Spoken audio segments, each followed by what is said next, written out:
The email was sent to everyone in the community, including friends, family, housewives, professionals, factory workers, physicians, lawyers, educators, priests, preachers, and even Facebook buddies. It read, "I'm Ben Taylor, husband of Amy. You may know her as your daughter, sister, friend, or coworker. I know most of you don't know me, and I thank you for your time. I have information to share about my loving wife and her friend. I have some information that I think you should know. Some of you already know it, some of you suspect it, but I'm going to tell you anyway. Some of you won't like it, some will hate it, and more will hate me. But I'm willing to take that risk. Please see the first attachment." It shows Amy and Josh fully clothed, but still kissing passionately. The caption reads, "3 months ago at her business picnic, this picture was taken. They believe they were exercising caution, but a friend of mine happened to spot them while searching for his children. He thought I might need the images, so he took a few and gave them to me." What a wonderful friend. I'm not saying this in jest. I'm ashamed that after that I was the classic insecure husband. I had to know, even if it killed me. I mean, our promises to each other and God in front of friends and family are meaningless, negated by lust. I hate to think it was love. Of course, I beat myself up wondering why maybe it was the long periods I left her alone while my team and I did covert operations for the CIA. Wait, I've never been in the military, and the only SEALs I know are the ones that sun themselves in the harbor. Maybe it was because of the time I left her alone when I traveled on business. That can't be right. I never travel on business and I work almost no overtime. I'm home by 5. I'd say it's at least 30 minutes every night. It must be the neglect from all my hobbies. I'd run off and leave her and the kids alone while I enjoyed myself. I missed birthdays, holidays, anniversaries. That's not it. The only hobby I had was trying to make her happy. She seemed to enjoy the little surprise gifts and getaways. She had to keep an eye on me to make sure I didn't go overboard on these occasions, and thankfully, as it turns out, we hadn't gotten around to having kids. I wasn't cruel to her mentally or physically. I didn't neglect her. I made sure she knew I loved her and spent as much time as possible with her. Luckily, she had a job, or she would never have had time to be with Josh. It helped a lot that he was her. The boss made it pretty easy for them to get together during the day. I was exhausted when I saw proof that it was expensive and probably illegal, but I never planned to use it in a court of law. I decided to plead my case in the court of public opinion. Here's proof of what you say. The next attachments are pretty graphic, so don't open them if you think it will offend you. If you think it will offend you, the next 2 images might be a bit much. The first was a picture of Amy taken at an angle where she was looking up lovingly while her mouth was busy. She's really good at this. The caption read, "She's really good at this." The second was of them having intimacy with a split screen. Their faces portrayed lust and happiness. The caption read, "What she wouldn't do for me. I'm sorry if I offended you, but I wanted to be clear. I showed you those pictures because I filed for divorce using irreconcilable differences, not adultery. I've avoided most of the sympathetic looks and the occasional smirks from people of both sexes who already knew. I've also avoided the inevitable conversations with her friends. People kept asking if I was sure this was what I wanted. It was a mistake.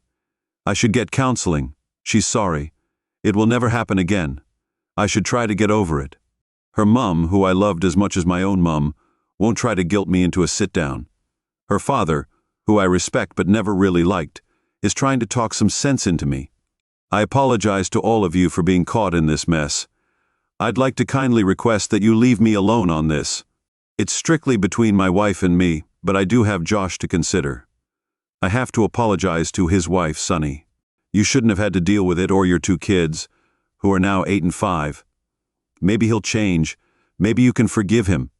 It's up to you, and I apologize to his company and the upper management. I think management should have moved through the upcoming lawsuit after all, since all the employees in question were at their office. I guess purchasing knows the reason now. He had a couch put into his office. Just a tip, if you give the couch to someone else, make sure it's thoroughly cleaned first. I know I can't use the pictures, but all my lawyer has to do is depose their cop. I don't think the workers will take the blame for the company. Many people will be unhappy for a while, so I've made sure there's no doubt and no wasted time. As they say, every picture tells a story. Amy will be served with divorce papers. I'm going to try and build a new life without her. Amy, I'm sorry I wasn't enough. If you had come to me at the beginning and said you had feelings for someone else and left, it would have devastated me, but I would have respected you. You were the classic cake eater, wanting to have it while you continued to consume it. Well, the cake is gone, Amy. I think you're going to have a pretty bad case of indigestion. Then again, maybe not. Maybe you're glad I found out so you and your lover can run off into the sunset. Whatever happens between us, I've moved out of the house. I took what I wanted, and the rest is yours. All contact will be through my lawyer. I really don't want to speak to you again. I don't want to know why. I don't want to hear about second chances. Just go away. Leave me alone. Amy screamed so loudly everyone in the office could hear her before she passed out in her chair. Her colleagues rushed to her. Sadly, she'd passed out at the sight of Josh buried in her behind after one of the receptionists discovered the email and read it. The buzz quickly began to die down, and work essentially came to a complete halt. Josh was unaware of what was happening and was surprised to see the human resources director standing in his doorway. "Is it true?" he asked. Without any preamble, Josh asked. The director came in, slamming the door. "Is it true that you and Amy were having an affair here in the office?" Josh went pale. The director thought he might pass out. That pretty much confirmed it. Too bad. He had always liked Josh. "You idiot. Do you have any idea? You two have done a lot of damage. Most of our biggest clients are religious charities. How do you think they'll feel knowing two of our senior people were committing lewd acts on company time and property?" He paused, out of breath, before continuing. "I just left a conference with upper management. The CEO called demanding verification. He'd already spoken to the Archbishop and the President of Baptist Charities, and Rabbi Fredman. It wasn't looking good." He paused, looking at Josh. "You're suspended pending an investigation. Leave the office in 15 minutes. He paused again, looking at Josh. "Amy is being escorted out as we speak. Have you seen the email? Take a look at the one from her husband." He turned without another word and slammed the door again on the way out. His fingers trembled when he hit the button. When he got to the picture of him, he got physically sick, vomiting in his trash can. It was just supposed to be fun, just a one-off with no one the wiser, but they both liked it so much they kept going. On promising each other their spouses would never find out, Sonny must be devastated. He thought. Then it was him. "Oh my God, Sonny." He actually screamed aloud before hitting her number. He was surprised when she actually answered. Maybe she hadn't seen it yet.